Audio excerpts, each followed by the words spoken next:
Very good morning to everyone. Small issues, knowledge internet. So, welcome back to the class.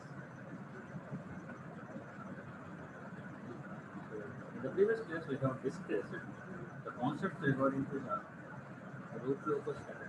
That is, design of the discrete control systems with root locus method. That is one of the conventional method. As far as this particular root locus method is only concerned for the continuous, but but it can also be implemented for the discrete systems also with same kind of procedure and with same kind of calculations. Same kind of procedure and with same kind of calculations. We have to analyze whether that particular system is stable or not. Stable or okay. So in the previous class we have seen the construction rules for the root locus type. The construction rules for the root locus. Same, same kind of methodology which is implemented for the continuous time systems has to be adopted for this discrete time systems also or discrete systems. Okay. So all these procedure, all these procedure will be carried out with a simple example for our understanding. With a simple example for our understanding in this case. So now let us enter into that problem. So let us consider this particular closed loop system.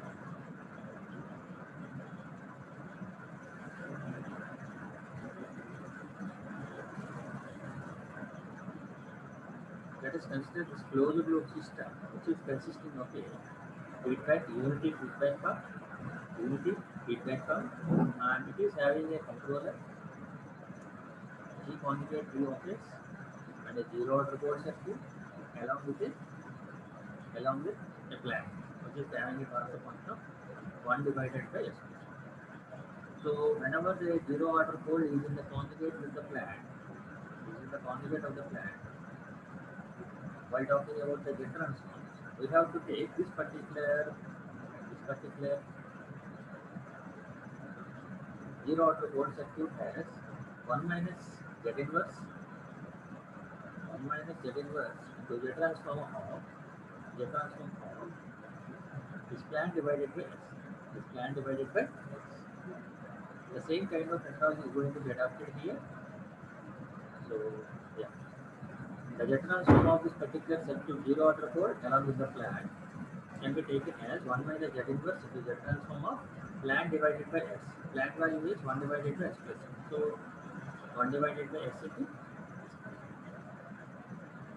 So taking the partial fraction method for this one, we are going to get 1 minus z inverse into z transform of 1 by s minus 1 by s plus. So it is going to be converted and taken into z minus 1 divided by z into z divided by z minus 1 minus z divided by z minus e power minus t. The t is nothing but taken as a sampling element. Sampling. So upon multiplication, we are going to get 1 minus e power minus t divided by z minus e power minus 1. 1 minus e power minus t divided by z minus e power minus 1. Upon equating, we are going to get this particular expression, that is 1 minus e power minus t divided by z minus e power minus 2. Okay. So this is only the transfer function regarding to the cascading position of the zero order code along with the plan. And again, we are having another cascade position, that is a controller. So let us consider this particular controller transfer function as kj divided by z. Kj divided by z. So the overall transfer function can be taken as this kz divided by z minus 1 into the previous one, the previous transfer function which we have had earlier. That is kg divided by z minus 1 into 1 minus e power minus t divided by z minus e power minus t. So for implementing any root locus diagram, the main and important thing is to frame the characteristic equation. Characteristic equation. The characteristic equation is nothing but taking as 1 plus oral transfer function is equal to 0. That is 1 plus g of z is equal to 0. 1 plus g of z is equal to 0.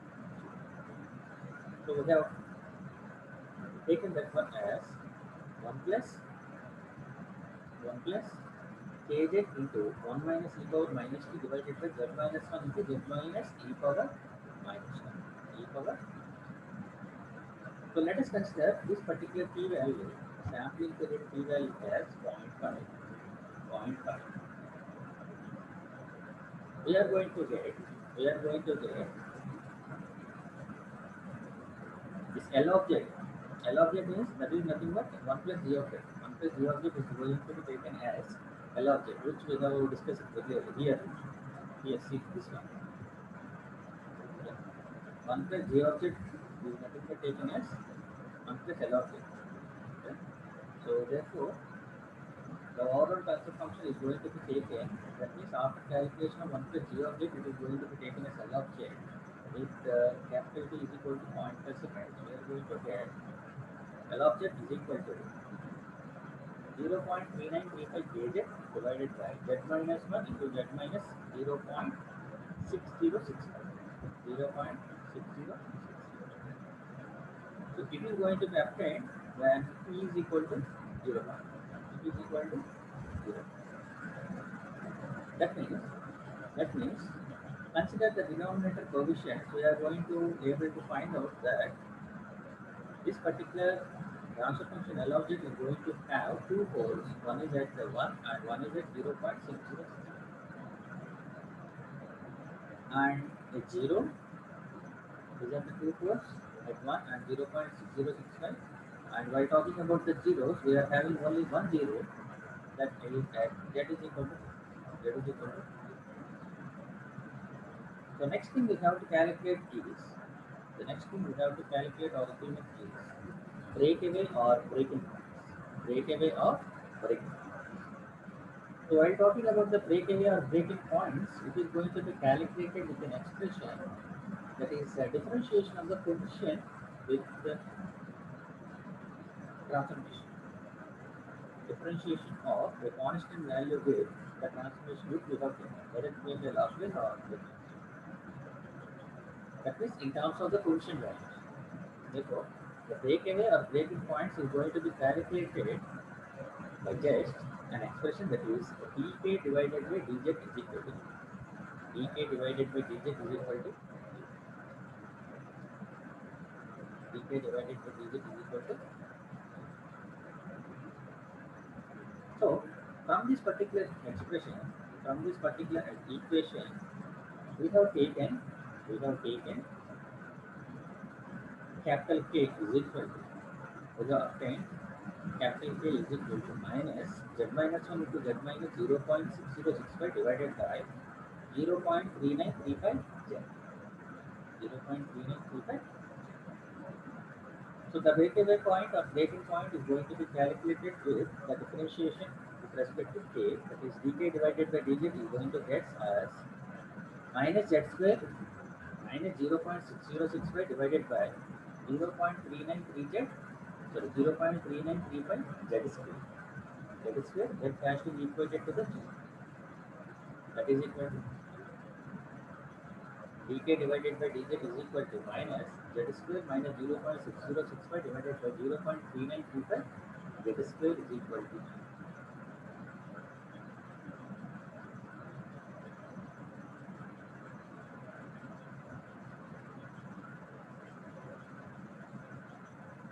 So from that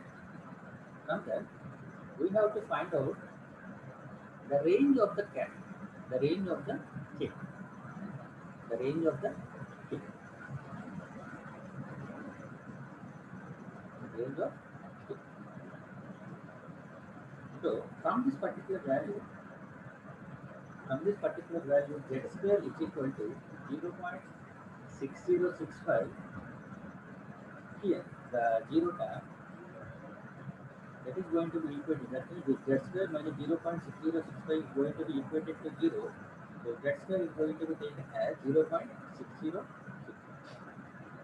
So from that one, we are having two particular zero values, that is z1 as 0.7788 and z2 is equal to minus 0.7788 conjugate value. So based upon that, we are going to get the range of k.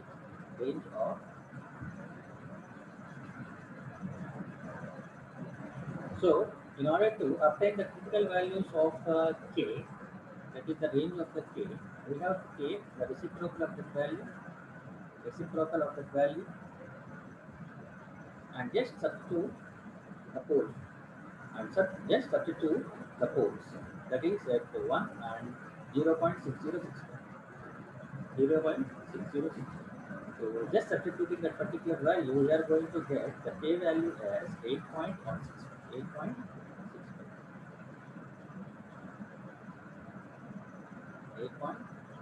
That means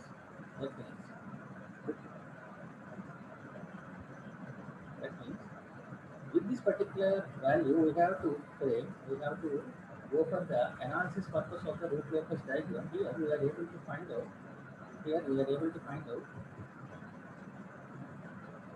This particular root locus is going to be established with the two root locus branches. That means here one pole is at 1 and another pole is 0.6065 and another 0 is at 0 value. Therefore, this particular k is going to be ranges from 0 to 10. That means so this is the diagram which is going to be representing. So one pole is at 1 and another pole is 0.6065 and we are having a 0 at 0. So from this one we are able to find out this particular two values are in the opposition position. That means the root locus branches are going to be in the opposite directions. Why? Because when the substitution of a pole z is equal to 1, we are going to get one value, and when substitution of z is equal to 0.6065, we are going to get another value. So we are able to find out the range of the constant k is going to be start from this particular origin. That is origin means zero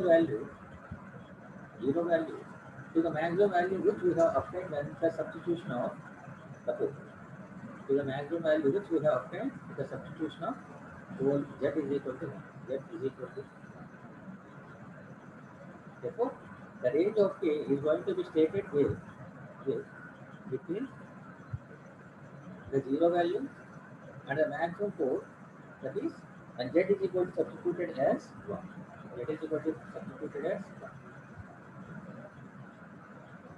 Okay. So therefore, the k value is going to be taken within the range of 0 to 8.16. That means it is going to lie between 0 and 8.16. 0.0 to 8.16. So all these calculations is going to be made with capital T is equal to 0.5. But let us consider if capital T, that is the sampling current, is 1 second. Capital T is 1 second. That is here. This particular transfer function we have taken this particular capital T as 0.5 and we have taken and calculated the range of k. That particular range of k is going to be lies between 0 to 8.16. So let us consider when capital T is equal to 1 second, we are going to get the overall transfer function as 0.6321 into kj divided by z minus 1 into z minus 0.3679. 3679. Here, with the substitution of t is equal to 1 second, we are going to get the overall transfer function as this. So, the critical value of this k is going to be obtained when t is equal to 1 second is 4.328. 4.328. That means here the conjugate values are going to be obtained as 0.7788 and 0.7788 when t is equal to 0.5 seconds. When t is equal to 1 second, we are going to get the breakaway of the breaking points at z1 is equal to 0.6065 and z2 is equal to minus 0.6067. And this is the value of critical values of k. Here the critical value of k is going to be obtained as 8.165. Here 4.328.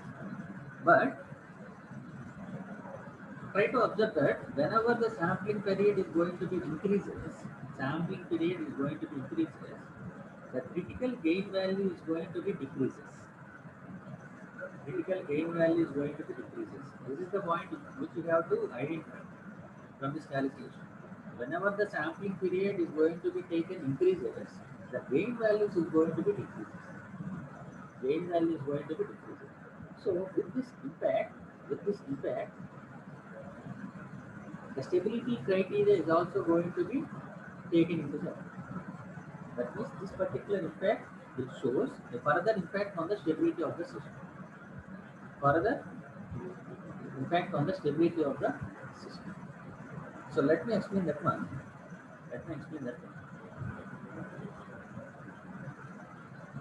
So after that, they have considered the sampling period capital T is equal to 2 seconds. Sampling period T is equal to 2 seconds. So at that case also we are going to get the k value is 2.626. K value is obtained as 2.626 with the transfer function as 0.8647 kj divided by z minus 1 into z minus 0.1353. 0.1353. This is the transfer function which we have obtained when capital T is equal to 2 seconds and the critical value of the k is going to be obtained as 2.626. 2.626.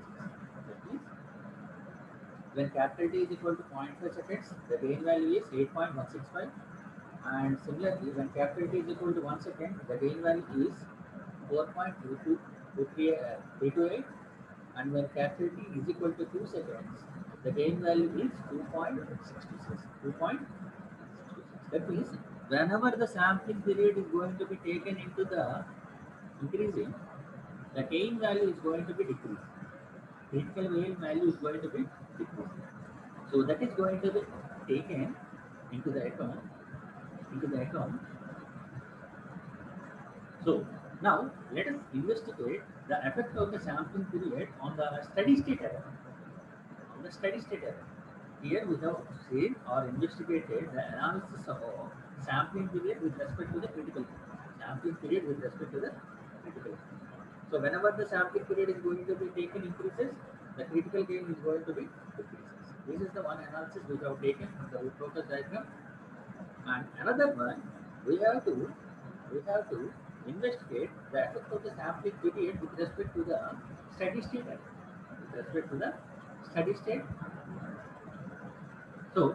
So let us consider the first condition that when capital T is equal to 0.5 seconds and capital K is equal to 2. In this transfer function, in this overall transfer function, which we have adapted from this block diagram. So from this particular block diagram, we have evaluated a transfer function. So now let us investigate the impact of the sampling time period with respect to the steady state error. So for that one,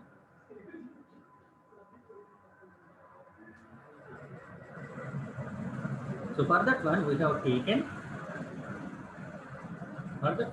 taken a consideration in order to analyze The impact of the sampling time period with respect to the steady state error, let us consider, that capital T is equal to 0.5 seconds and capital K is equal to 2.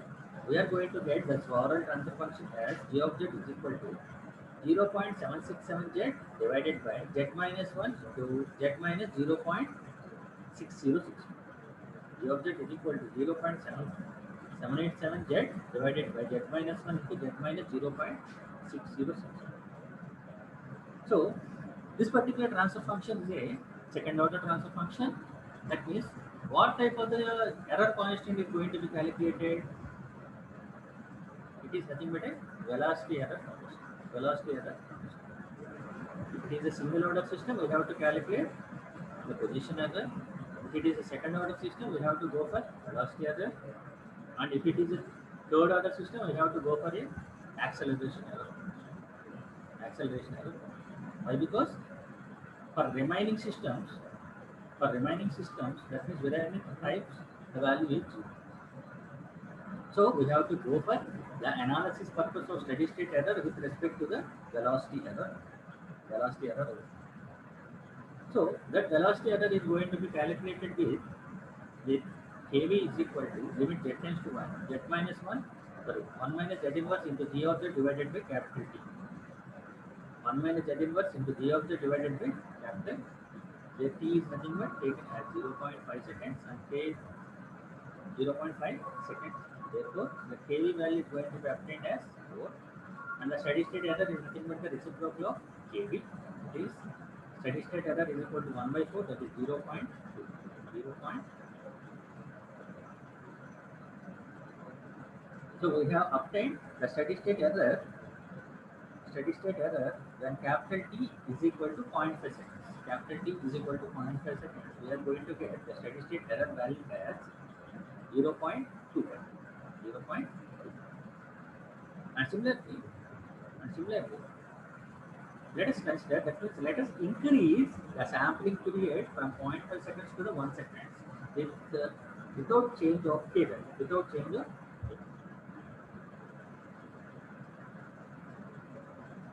Okay. So with substitution of t is equal to 1 second and k is equal to 2, we are going to get the overall transfer function as 1.2642z divided by z minus 1 into z minus 0.367.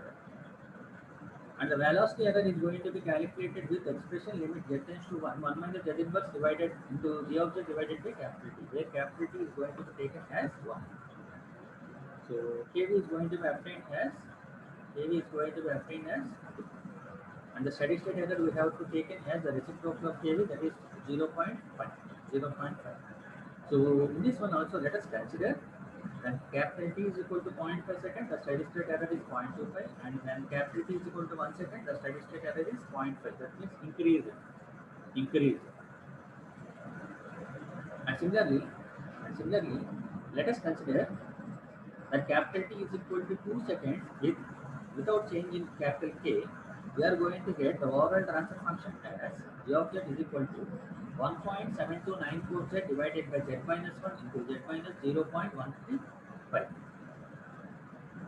So the velocity error is going to be obtained with the expression limit z tends to 1 minus z inverse into g of z divided by capital T. Here capital T has to be taken as 2 seconds and we are going to get the value is 1. And the steady state error we are going to obtain as 1. So here also we are able to identify with the increasing of the sampling period, that means the sampling frequency, that means decreasing of the sampling frequency, the steady state error is going to be decreases.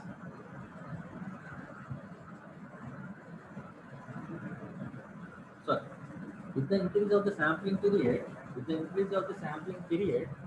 steady state error is also going to be increases. The steady state error is also going to be increases. That means it is going to show some negative effect, that means adverse effect on the steady state error.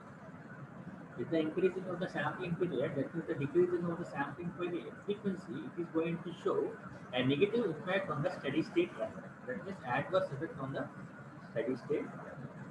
This is the analysis which we have find out which we have find out with a root locus, root locus. Once again, I am going to explain. So this is the block diagram which we have considered. Now, now we have to investigate the two criteria. One is the with the increase of the sampling period, what is going to be happen with the critical gain, and with the increase of the sampling period, what is going to be happen with steady state error. So these are the two investigations that have to be done by us for this root locus analysis. For this root locus analysis. So initially we have to obtain the overall transfer function with the consideration of this particular block as kj divided by z minus 1, we are going to get the overall transfer function is kj divided by z minus 1 into 1 minus e power minus t divided by z minus e power. For every implementation of the root locus diagram, we have to go with the characteristic equation. Characteristic. So this is the characteristic equation, that is 1 plus g of z is equal to 0. We are going to get 1 plus kz into 1 minus e power minus t divided by z minus 1 into z minus e power minus t is equal to 0. So let us consider the capital T value as 0.5 seconds. 0.5 seconds. So we are going to get the overall transfer function. Let us consider that overall transfer function as, that is 1 plus g of z is equal to L of z. We are going to get 0.3935 kg divided by z minus 1 into z minus 0.606. And the breakaway point or breaking point has to be calculated with the differentiation, that is kj divided k dk divided by dz. That is equal, that has to be equated to the 0, and we are going to get the breakaway points as, that is this numerator value has to be equated to the 0. We are going to get the breakaway point or breaking points as z1 is equal to 0.7788 and z2 is equal to minus 0.77. And after that we have to calculate the critical gain values. The critical gain values. So, in order to obtain the critical gain value, the maximum pole has to be substituted in this particular expression. And we are going to get the k value as 8.16. 8.16.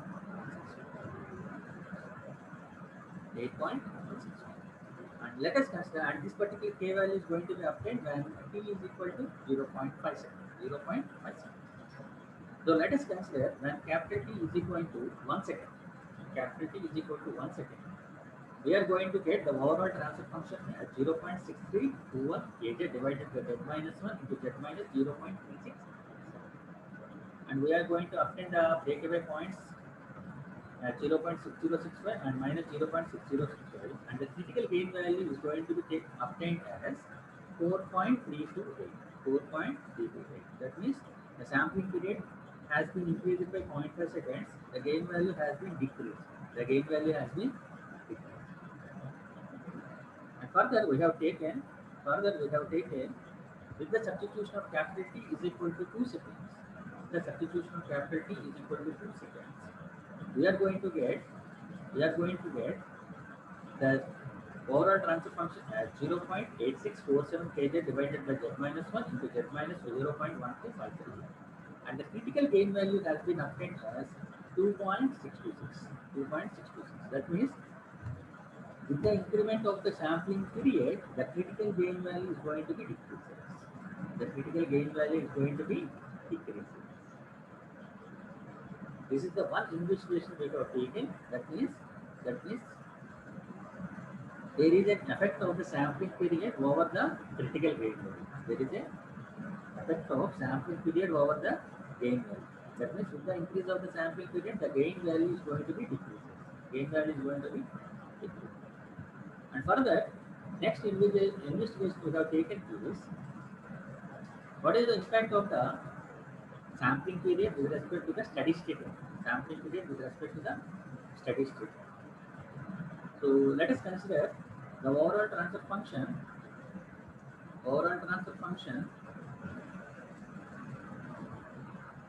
When capital T is equal to 0.5 seconds.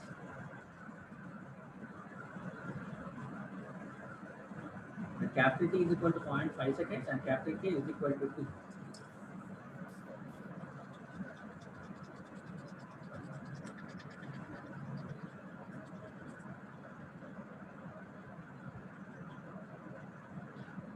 So we have obtained that value as g of z is equal to 0.767870 divided by z minus 1 into z minus 0.6065.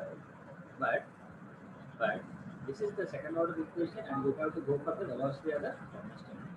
So the velocity error is going to be obtained as limit z tends to 1 minus z inverse into g of z divided by capital T, and we are getting kV value as 4, and the steady state error is nothing but the reciprocal of kV, and it is going to get as 0.2. That means with the sampling period 0.5 seconds and capital K is equal to 2, we are going to get the steady state error is 0.2. 0. And whenever the sampling period is going to be increased with 1 second without changing K, we are going to get the steady state error value as 0.5. 0.5. And again, the investigation is going to be carried when capital T is equal to 2 seconds and capital K is equal to 2.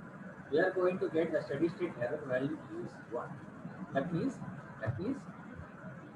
what is the second investigation is going to reveal us?